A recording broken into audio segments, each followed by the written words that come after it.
Shalom kepada semua saudara yang dikasihi Tuhan.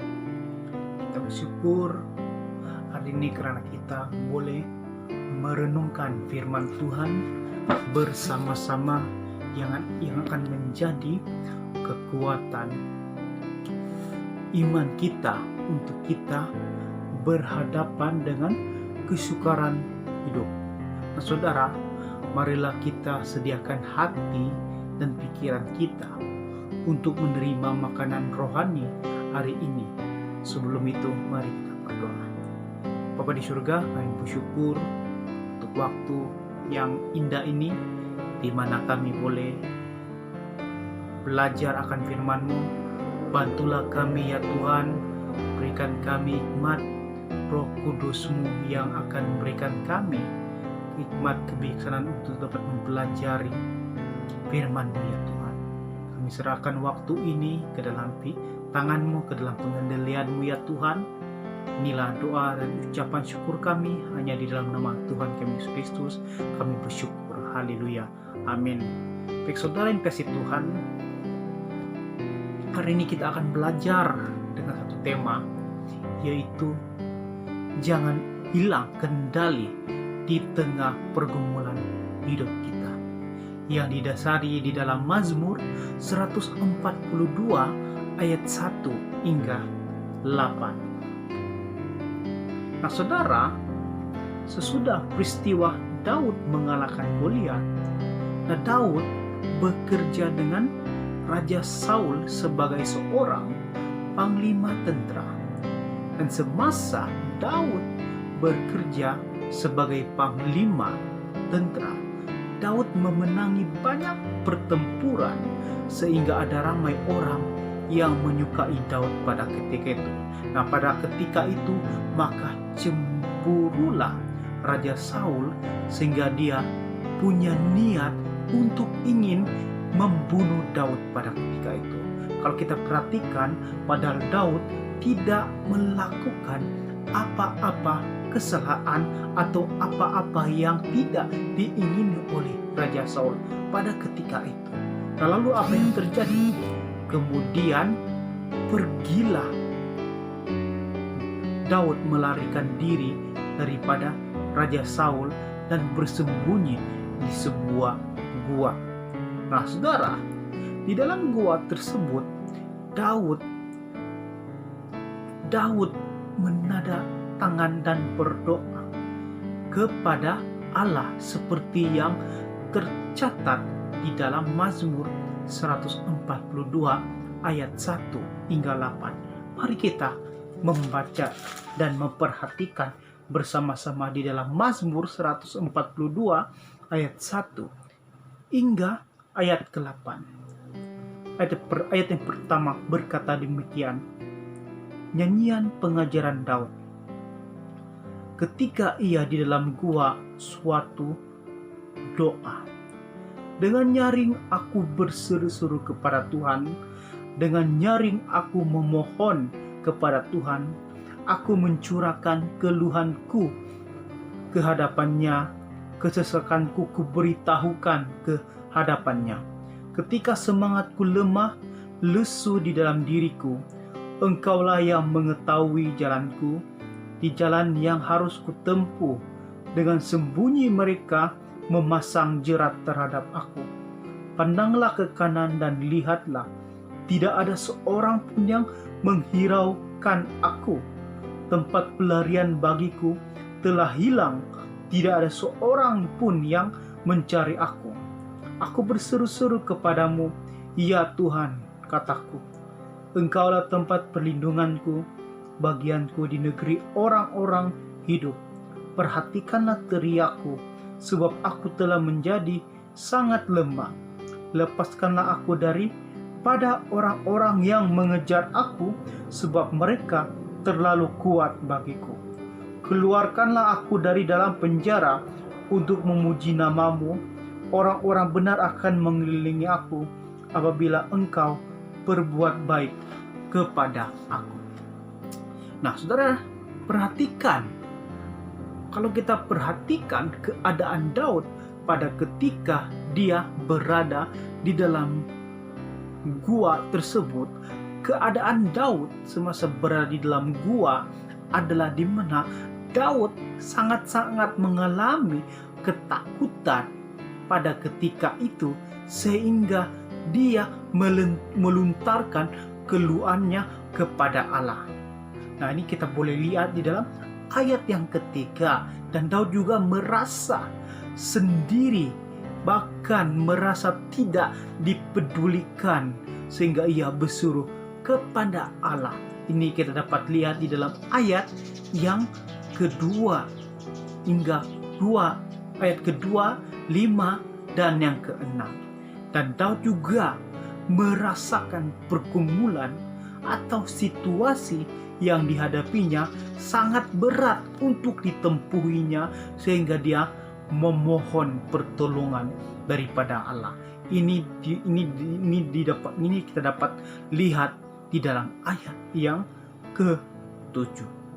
Nah, Daud juga merasa terperangkap dalam keadaan ataupun situasi-situasi yang sedang dia hadapi pada ketika itu, sehingga ia ingin memohon untuk dibebaskan daripada hal-hal yang dia lalui ataupun yang sedang ditimpa kepada dia pada ketika itu. Ini kita dapat melihat ataupun merujuk di dalam ayat yang ke-8. Nah, saudara, perasaan yang ditenggelami di tengah-tengah krisis ataupun pada hari-hari ini yang telah kita lalui di dalam kesulitan hidup kita, itu tidak jauh berbeza dengan apa yang Daud alami. Nah, di manakah kita? Di mana kita juga takut dalam hal-hal pada hari-hari ini, seperti yang telah kita sedia tahu, di mana penularan wabah COVID-19 ini menjadi kebimbangan bagi kita. Nah, ada banyak yang memberi dampak negatif kepada kehidupan masing-masing. Nah, kita takut jika kita dijangkiti dengan virus ini, dan kita takut dengan bagaimana pula masa depan kita dan anak-anak kita, atau kita juga takut jika kita kehilangan pekerjaan, dan kita juga takut jika kita kehilangan sumber pendapatan dalam kehidupan kita. Nah, bagaimana mungkin kita menyara keluarga kita? Bagaimana mungkin kita membayar ini, utang ini, dan sebagainya. Nah, saudara, kita juga merasa seperti sendirian pada hari-hari lalu, seperti PKP ataupun sebelum PKPB dilaksanakan pada hari ini. Kita merasa kesepian, terkurung dalam hal sedemikian, dan kita merasa juga tidak ada yang peduli atau tahu hal-hal semasa di dalam kehidupan kita pada bila mana kita menghadapi kesulitan hidup. Bukan itu saja, saudara, kita juga merasa bahwa situasi hari ini berbeza dengan hari-hari sebelumnya. Kita tidak dapat bersama-sama beribadah dan berkumpul di dalam gereja seperti hari-hari yang lalu. Yang paling mendukakan adalah di mana jika ada yang meninggal disebabkan jangkitan virus COVID-19 ini, keluarga tersebut tidak dibenarkan untuk mendekati dan menyentuhnya. Nah, pada hari ini jumlah kematian telah mencecah 108 ataupun 109 jika saya tidak silap. Nah, saudara, bayangkan jika ini terjadi kepada kita. Ini sangat mendukakan bagi kita bila mana keadaan sedemikian, kita tidak dibenarkan untuk berada ke atas kejadian tersebut, ataupun pada ketika dikebumikan korban ini, kita tidak dibenarkan ataupun diizinkan untuk mendekatinya, menyentuhnya, apalagi menyentuhnya. Ini sangat menyedihkan bagi kita. Nah, kalau kita perhatikan pada hari-hari ini, kita tidak pernah terpikir bahwa situasi seperti ini terjadi di tengah-tengah hidup kita. Namun saudara, kita bersyukur kepada Allah agar kita memohon pemulihan dan pembebasan daripada wabah ini. Nah saudara, perasaan yang Daud alami ketika ia dikejar oleh musuh yang mau ataupun ingin membunuhnya itu tidak jauh berbeza dengan apa yang kita alami di tengah-tengah krisis dunia hari ini. Namun pun demikian, apakah yang dapat kita pelajari daripada situasi Daud ini? Apa yang dapat kita terapkan, apa yang dapat kita aplikasi daripada peristiwa ini? Nah, saudara, apa yang menarik dengan situasi yang dialami oleh Daud ini, yang dapat kita pelajari dari Daud dan yang dapat kita aplikasi di dalam kita menghadapi masa-masa kesulitan di dalam hidup kita, yaitu Daud tidak pernah hilang kendali kepada Allah walaupun di tengah-tengah kesulitan hidupnya. Nah saudara, Daud sangat merancang ataupun Daud ingin melakukan segala sesuatu karena Raja Saul ingin merencanakan untuk membunuhnya ataupun sedang memburu Daud untuk dibunuhnya, sehingga Daud dalam persembunyian di dalam gua, Daud berada di dalam gua yang gelap dan tidak selesa, bahkan yang penuh dengan keadaan-keadaan yang membimbangkan. Dan sepertinya Daud merasakan terjerat dalam situasi tersebut. Nah saudara, namun Daud tidak pernah hilang kendali ataupun hilang fokus kepada Allah dalam masa sukarnya. Daud bersembunyi di dalam gua itu bukan bermaksud tanpa Daud berbuat apa-apa. Saudara, dalam keadaan Daud terkurung di dalam gua yang sempit, Daud tidak hanya berdiam diri, namun Daud terus menerus bimbang dan mengasihani dirinya pada ketika itu. Dan Daud juga tidak fokus tentang soal apa yang dialaminya. Dan Daud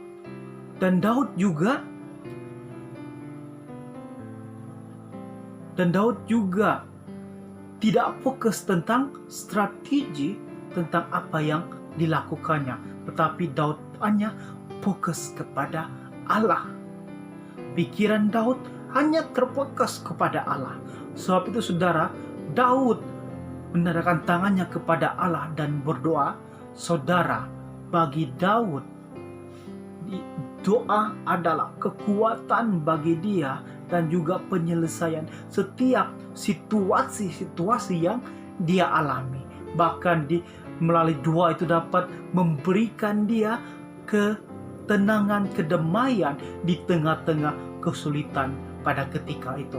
Bayangkan saja saudara, pada ketika ia diburu oleh Raja Saul, dan itu adalah umpama seperti di tengah-tengah maut. Bayangkan dia diburu oleh tentara-tentara ataupun prajurit Raja Saul yang sudah terlatih dengan seni peperangan. Bayangkan dalam hal ini Daud sangat bimbang. Dia hanya seorang saja pada ketika. Siapa yang dapat menolong dia? Nah, ini menjadikan Daud sangat khawatir, bahkan sangat cemas pada ketika. Namun dalam hal ini Daud menjadikan doa itu memberikan ketenangan, kekuatan, dan penyelesaian setiap situasi yang dihadapi pada ketika itu. Nah saudara, Daud tetap menyembah kepada Allah walaupun di dalam gua. Nah, pengalaman Daud mengalami Goliat itu menunjukkan bahwa Daud membuktikan dia sungguh-sungguh mengenal kepada Allah yang maha kuasa yang disembahnya itu. Sebab itu Daud berkata, aku berseru-seru kepadamu ya Tuhan, kataku, Engkaulah tempat perlindunganku, bagianku di negeri orang-orang yang hidup. Nah, saudara kasih Tuhan, dalam keadaan kita pada hari-hari ini, jangan sampai kita hilang fokus kepada Allah. Jangan biarkan pergumulan dunia ataupun kesulitan dalam hidup yang kita hadapi pada hari-hari ini yang memberikan kita begitu banyak persoalan, memberikan kita begitu banyak kebimbangan. Jangan biarkan itu menguasai hidup kita. Dan jangan itu membuatkan kita terus hilang arah dan fokus kepada Allah. Saudara kasih Tuhan, pada hari-hari ini ada banyak hal ataupun kita berdepan dengan pelbagai situasi-situasi yang terjadi pada hari-hari ini. Keadaan kita hari ini jauh lebih baik daripada yang dihadapi oleh Daud pada masa itu. Nah, dalam beberapa minggu yang lalu kita terkurung di rumah, namun Daud terkurung di dalam gua, di mana dalam gua itu, saudara, bukanlah tempat yang menyenangkan dan tidak ada keselesaan sewaktu keberadaan Daud di dalam gua, tetapi di mana Daud berada di tempat yang tidak menyenangkan, tetapi Daud memilih untuk mencari Allah. Daud memilih untuk menyembah Allah, dan Daud memilih untuk berdoa kepada Allah. Nah, saudara, bagaimanakah dengan kita ataupun bagaimana situasi kita pada hari-hari ini dalam PKPB,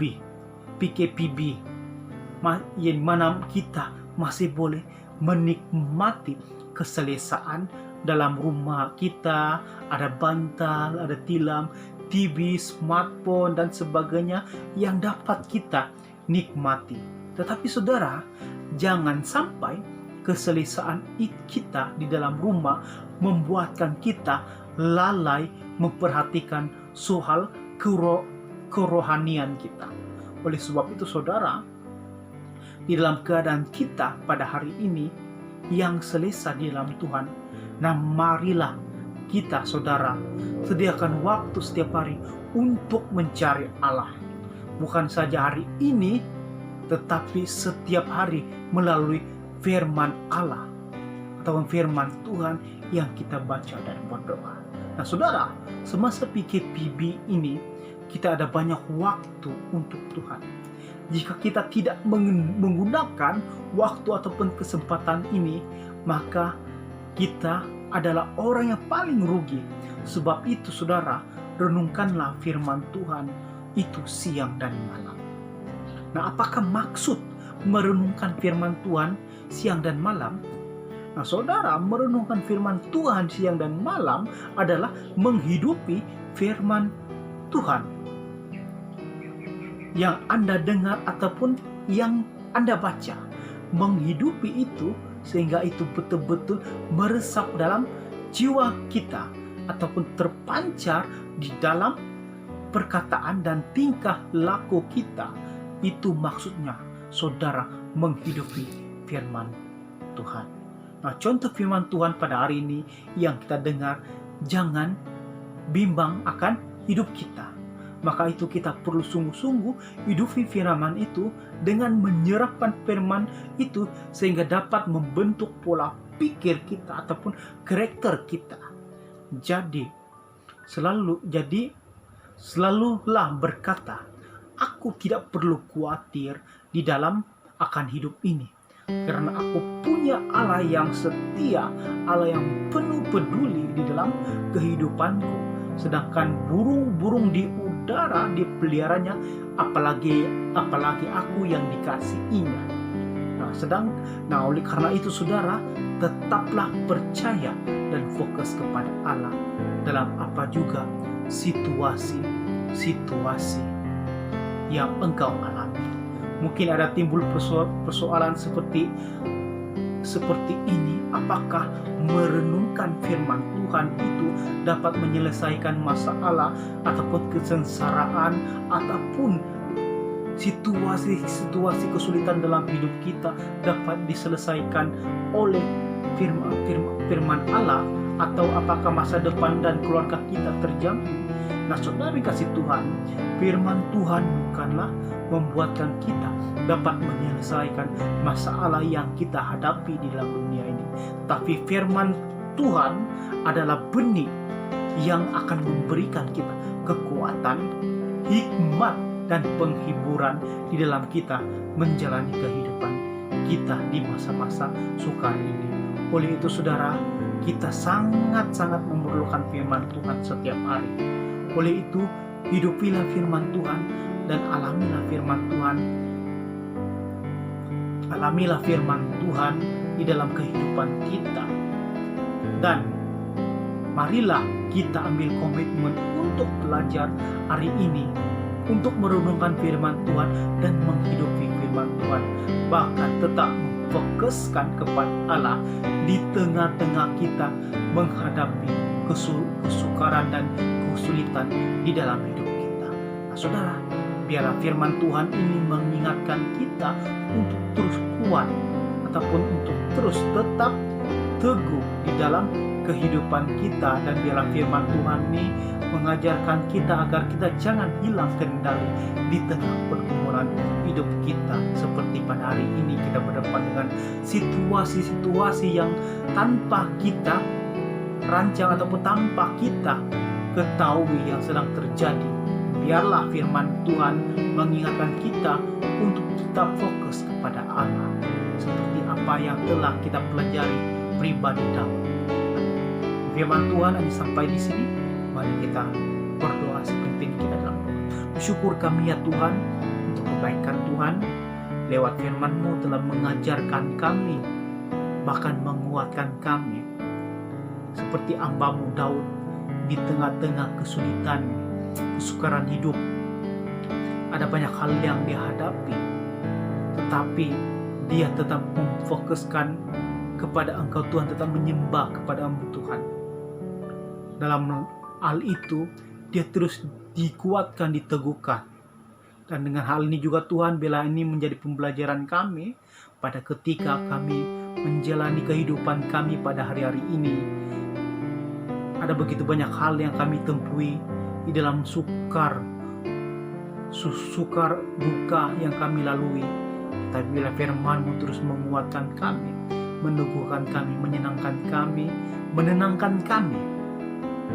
Dan inilah doa kami, ucapan syukur kami ya Tuhan.